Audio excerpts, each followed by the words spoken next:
When this world opens, now it's Dumbledore is dead, anarchy reigns, and it's the War of the Worlds. These are dark times, there is no denying.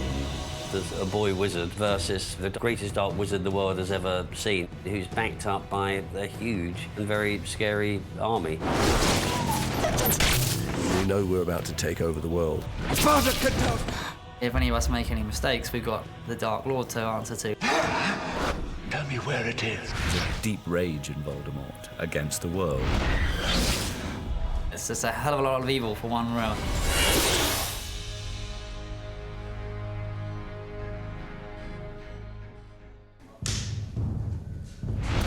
Voldemort is on the cusp of absolute power. He's been hiding in the shadows for so long, biding his time to come back and to take control of the wizard world. Severus, I was beginning to worry you had lost your way.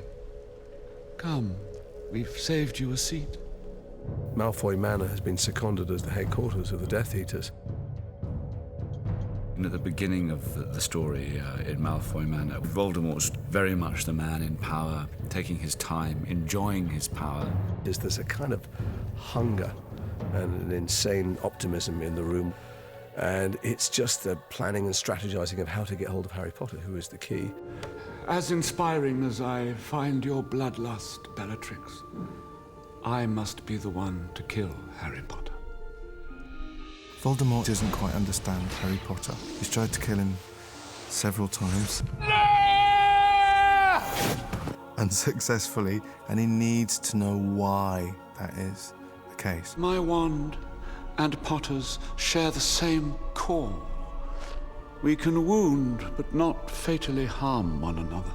He's about to grasp victory and defeat Hogwarts and Harry Potter. So there's a sort of emperor-like, you know, chief executive man with everything at his disposal atmosphere going on. He's in a good place in terms of his master plan and his ambitions and his desire to impose his will and his order on the rest of the wizard world. Things couldn't be going better for everyone, except me. The Malfoys are interesting characters because clearly they're on the side of the Dark Lord, but they're real people who have their pressures. Lucius.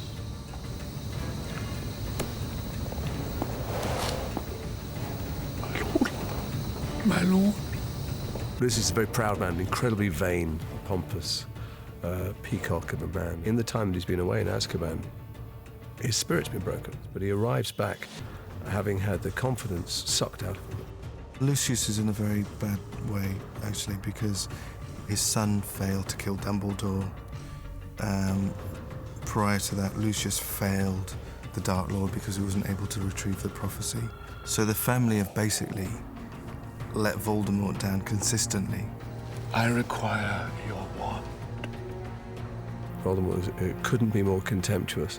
Not only does he take my wand, which is, as far as I'm concerned, maybe the last 5 seconds of my life, but also deeply humiliating, but he snaps off the snake head, which is a little bit of flamboyance and adornment that I have added on as a Malfoy. So if the earth could swallow me at that moment, I would happily jump in. Short one. Narcissa comes to the fore here because Lucius is a bit of a broken reed. Draco isn't really sure what to do, and Narcissa is holding the family together and keeping them, I think, just the right side of the Dark Lord's wrath. You know our hosts, of course, Severus. Narcissa, in particular, has been most hospitable. What this war's created, this kind of hatred and violence, is horrifying to her. You know, there's one thing being an aristocrat and believing you're the top of the pile, but when your pile no longer becomes something you want to be part of, that's when you have a dichotomy. My lord is always welcome here. Narcissa loves her son. She may be a follower of Voldemort, but she is a mother first. He's just a boy. I can't change the Dark Lord's mind.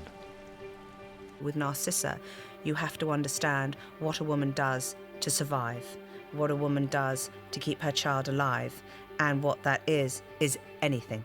She's still a very evil woman, but she has a very subtle gentleness and sort of kindness towards Draco. So that helped me to explore why Draco is a bit of a softie at heart, really. I think it's down to his mum. Please let me help you. I don't want your help. Don't you understand? I have to do this. I have to kill you. He's gonna kill me. Draco's been raised to be, a follower of Voldemort, but he comes to realise that's not all it's cracked up to be, as it were. Do it! I don't think he wants to be part of the evil mafia anymore, and he wants to sort of cut his ties, but of course he doesn't have a choice in the matter, so he's forever still trying to please Lucius. It's not the healthiest relationship that Lucius has with Draco. I look at Draco's weakness and I'm disgusted by it, mostly, I think, because it reflects back to me how weak I am inside. And so I take out all of my frustration and impotence on my son. Look closely, son. If we are the ones to hand Potter over to the Dark Lord, everything will be forgiven. All will be as it was, you understand? When this family's under stress, they start to eat each other to get to the front of the line. You see the family in the pressure cooker fall apart completely and become even more dysfunctional. It sounds terrible, but it's enormously good fun to do, obviously.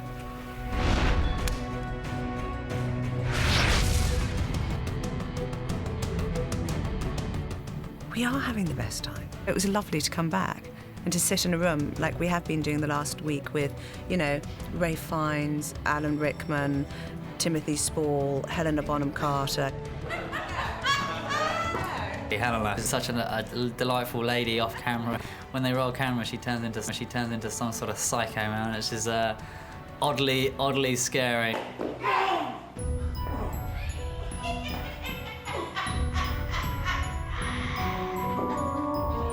They just leave the cameras rolling. They don't even tell her what to do. Forget the lines. Just do your stuff, Helena. It's brilliant.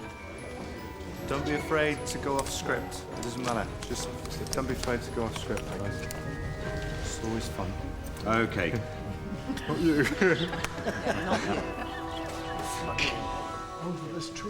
It's a big character to play, totally unsubtle. She's always full on. You can't really do it at half-mast. You can't phone her in.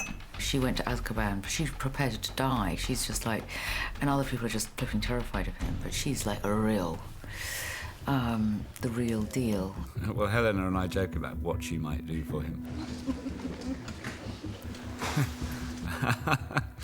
Yeah, I think she would do anything for him. I must do it with another's wand, not you, Bellatrix. I think she's enslaved to Voldemort and believes he's the best thing. This is a cabinet in waiting.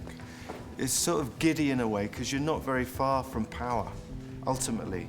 And you're on the right side now, and you're with the man who's going to lead you into that power.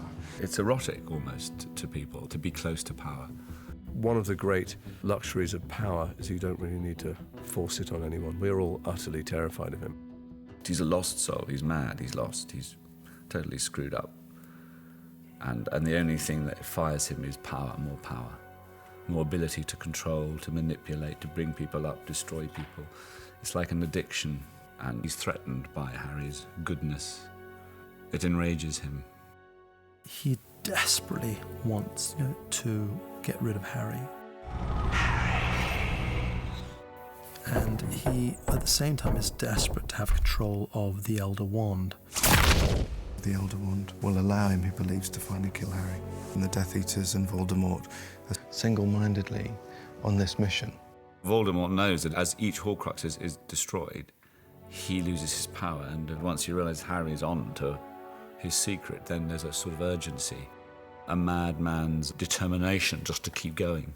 I think he'll use anything that helps him come to power and destroy anything that gets in his way.